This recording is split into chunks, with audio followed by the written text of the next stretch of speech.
Hello, you've just landed in the music landing zone.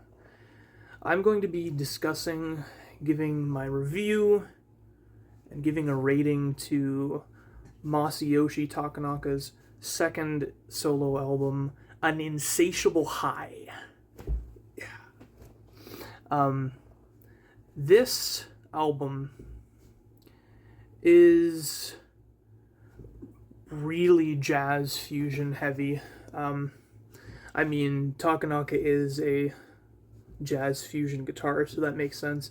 But when I say it's jazz fusion heavy, of all of Takanaka's earlier albums, this one sounds straight cut jazz fusion in a way that a lot of his other albums in this period don't. You take a look at Seashells, and it has more of that sadistics kind of rocking sort of vibe to it, along with his excellent 12-string guitar playing and stuff like that. Whereas this one, it really does feel like Takanaka went from that sort of a sound and a vibe to fully kind of realizing the base of his vision through the rest of the 1970s here. You can really hear the foundations of albums like Brazilian Skies, or even the next album, the Takanaka self-titled album on this project. I'd say this album has almost the vibe of, I think Takanaka usually does a pretty good job of describing the vibe and it matching the cover art and it going along with the music, the art, the experience of listening to it. Because this album honestly doesn't sound all that tropical or beachy to me. It really does sound, jazz fusion, city sort of sound here.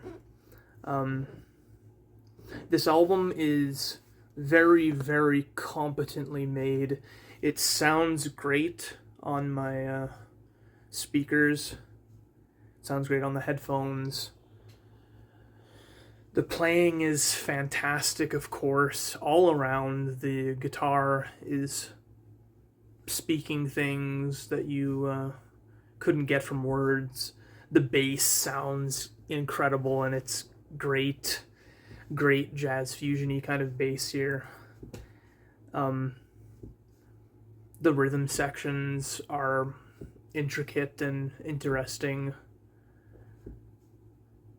To be honest, though, in my own history with this album, this is not really an album that I would reach for as much as most of the other early Takanaka albums.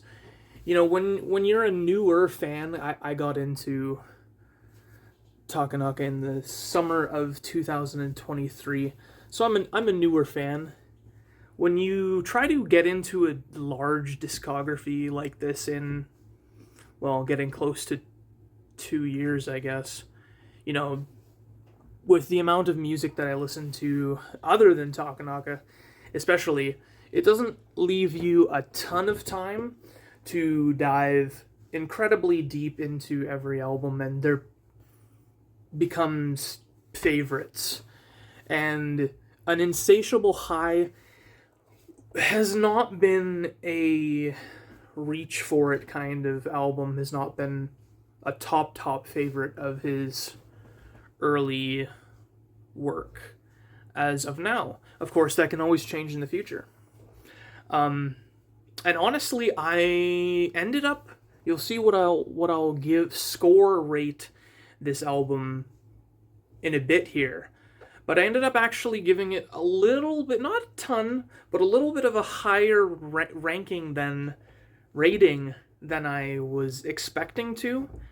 I just got back from re-listening to this album, and man, I'm like, An Insatiable High. I'm probably gonna get a lot of hate mail, and because it's just not one of my favorites. And right from the get go, you're off on this running kind of, you know, vibe, this journey, this exercise in jazz fusion brilliance. Um, that being said, this still sounds a little bit more like other artists than the debut did.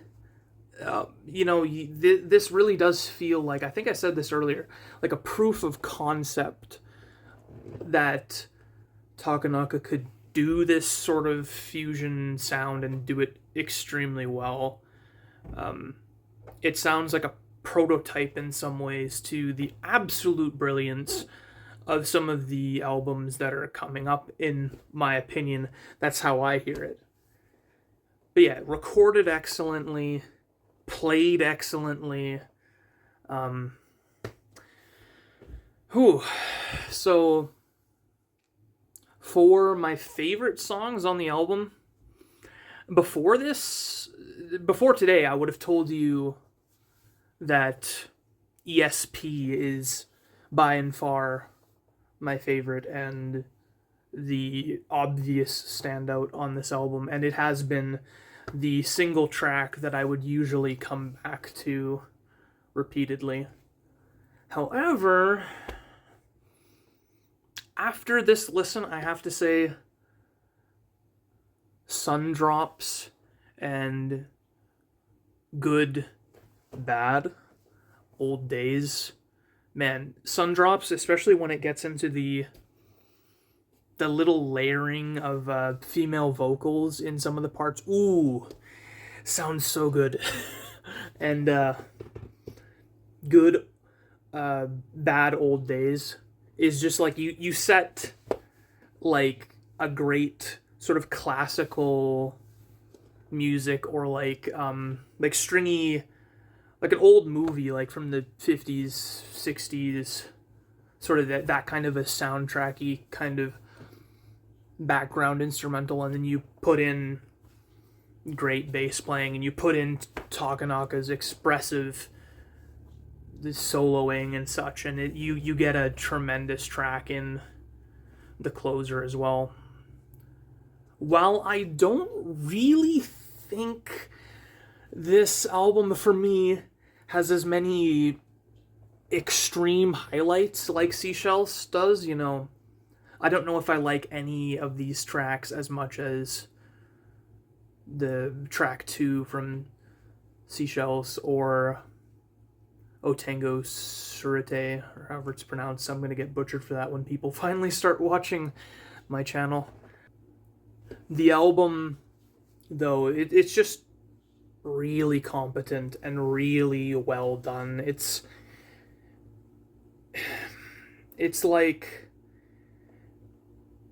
if you're looking for just great jazz fusion, expressive guitar playing, tasty bass, intricate rhythm section, this album will do you well.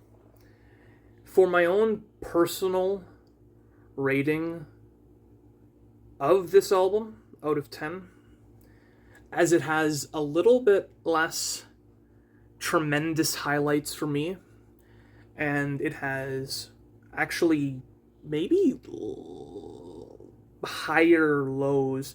Like it's just all really competent and really, really well done, where there's a moment or two on the debut where it's still good, but I'm not like as into everything on this Insatiable High album. So I figure it is fair for me to give this album my own personal score rating of 7 out of 10. So, that is my review and discussion of Takanaka's second album, An Insatiable High. I'm going to be going through and doing this kind of a review for every single Takanaka album in his entire solo career from 76 to 2009. So I hope you will subscribe and join me in this journey. Maybe if you're an old fan, go through all the albums yourself along with me and give me your ratings and reviews in the comments and tell me how much of an idiot I am. Yeah, this is going to be fantastic. Fantastic journey. Please like and share and comment and all the things that help out small channels, because I really want to get this channel rolling. I want to talk to the music community in general. I want to talk to these these communities for these artists and bands that already exist. And yeah, discussion is really kind of the point. So hopefully I get some comments and some shares and such. So yeah, this has been the Music Landing Zone, and that was my review of Takanaka's second album, An Insatiable High. I hope you have a fantastic day, and I will see you next time.